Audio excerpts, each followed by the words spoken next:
let's get to our Think Fast for this week. We did say we were going to have Will with us. Scheduling worked out that was not possible. He's a real busy guy, and our schedules this week have been a little different. And so look for him to be back next week, Lord willing, back as usual. But we're going to get to a brief Think Fast on forgiveness. Obviously, that's kind of been the topic of the week, going back to the Charlie Kirk Memorial, Erika Kirk saying that she forgave the young man who shot and killed her husband. But immediately after, President Trump jumping up and saying, she forgives her enemies. I hate my enemies. And a little bit of a juxtaposition there, but also at the same time, Stephen Miller and others getting up and talking about bringing the killer to justice and things like that. So there was a lot going on there. But one of the debates that broke out was, should she have said, I forgive him? Some people say this is Christian weakness. Some people say this is preemptive and it's not time to forgive. So let's get into that, and then we'll get into the hatred part, the justice, the vengeance part, all of that. And so we'll start with forgiveness. Whether you agree theologically with it or not, it's moving. I mean, it's incredibly moving to see somebody who's willing to offer forgiveness. I think her willingness to do it is, you can say, well, you can't force forgiveness on somebody who didn't ask. And I get that. And I've kind of been in that camp before myself, but you look at it and it's like, that is one of the most moving, touching things and speaks so well of Christianity is meanwhile, while you have the leftist side talk about, well, it's basically a Nazi rally and things like that. It's like, she's here forgiving her killer and, of course, justice will be done, but still, or forgiving her husband's killer. What a moving moment. And so, yeah, I look at it as 100 million people are watching that and they get to see what the love of Christ looks like. They get to see that she's willing to offer forgiveness to somebody who did an unspeakable horror, that brought about one of the biggest tragedies of the last couple of decades, probably going back to 9/11, maybe. I mean, it's such a tragedy.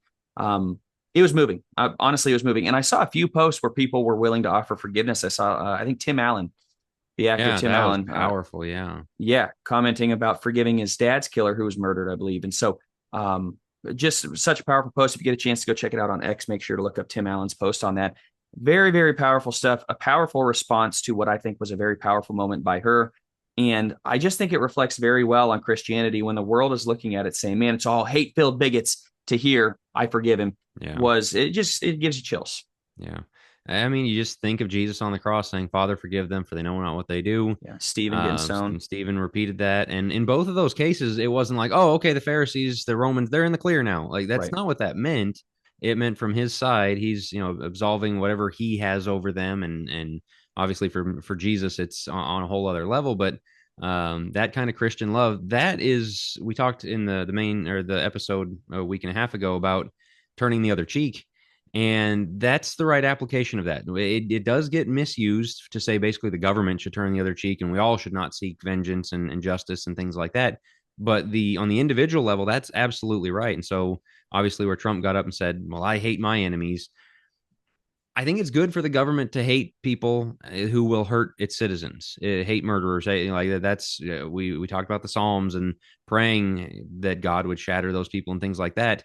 But he was kind of talking about personally his enemies. That's not right. And so that's it. Also, you talk about the powerful image that she cast there. It's powerful when you put the two together because you're like, yeah, this is our natural state. This is what we want to do.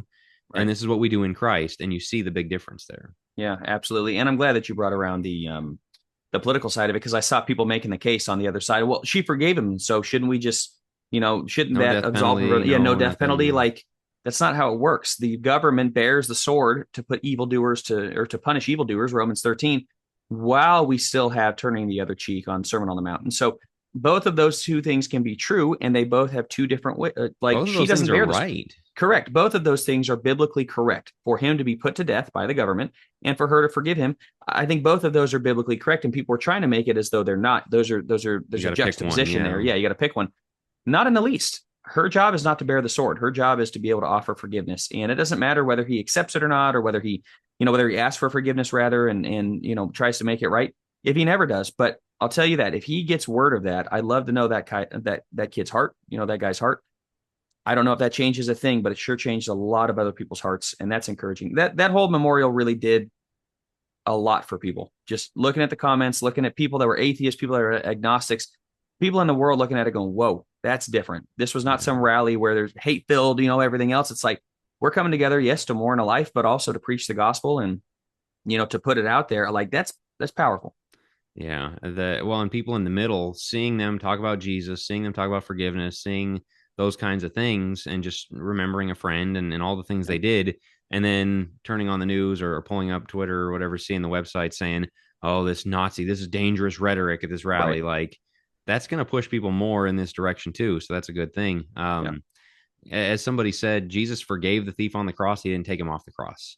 Mm. There's still consequences. There's still real world consequences, and the best thing is that the killer and the person they kill would both be in heaven. Like that's what you want in these things, is that they would repent and come back around. And um, so yeah, the forgiveness thing, that absolutely should be our posture. Not forgiving, not forgiving, not condoning, not just saying yeah, it's okay. It's not like she was saying, oh, no big deal. That's not what is Right. being said in that moment, and I don't think it's right to twist it into that.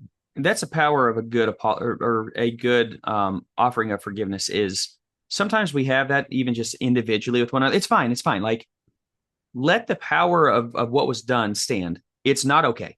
It's absolutely not okay. And that's why there's power in offering forgiveness. We do this on a personal front because we try to downplay the things that have been done against us and the wrongs. Oh, it's fine. Don't worry about it. It's fine. It's fine. Like, no, sometimes it's okay to say it's absolutely not fine. And I still am offering for, I forgive you for that. That's where the gospel really comes through. It's the same as God. Like our sin is not fine, but Yeah. God is still, asking for that. The only thing I was going to say is you have a great point that I know you've made on the podcast a couple times, I think, but um, just about this idea of sitting across the table from somebody and kind of offering. Just speak to that real fast before we wrap up. Yeah, this would be an old favorite for long-time Yeah. listeners. But forgiveness is your duty. Is just write the word forgiveness on a piece of paper. You're across the table from somebody. Your job is to put the piece of paper on the table. Your job is not to hold on to it and say, all right, I'm going to wait until they apologize good enough. And then if I think it's a good enough apology, I'll forgive them for it. Your job is just to put it out there and say, I want to work this out, and just put it in the middle. And if they want to come get it, which is to say, I'm sorry and all that, then they can come get it. You have done your job by extending it. You also are not going over and shoving it in their pocket. You're not forcing them to accept it. You're not, like forcing forgiveness on them. You're doing your part of showing the grace, showing the willingness to meet in the middle, showing the willingness to work it out and all that. And so, yeah, don't overdo it. Don't shove it on them. Don't withhold it. Just put it in the middle. Let them handle it. Put the ball in their court at that point. Yeah. I think it's a great breakdown. Great breakdown. Big things are happening. That's talked about it in the episode. We talked about it in the last couple episodes with concerning Charlie Kirk, but big things are happening. Be in prayer. We just tell everybody be in prayer for her words, for what Erika Kirk said, and for the others, that this might be on people's hearts and minds, and that this might spur on more of a revival in this nation to bring people back to God, for people to see that there's a lot of power in Christianity. There's a lot of love in Christianity. And yes, there's justice in Christianity as well. And those two things don't have to be opposed, but just be in prayer that this might be able to move the 100 million or so people, however many ended up watching it, that they would be moved closer to Christ and doing his will. So yeah, be in prayer about that. But man, crazy times, good times, I think are headed our way, Lord willing. Lord willing. All right. So once again, we missed having Will on this one. Thanks to Marco for joining us for the interview. As we said, go check out his channel, In Between Sundays.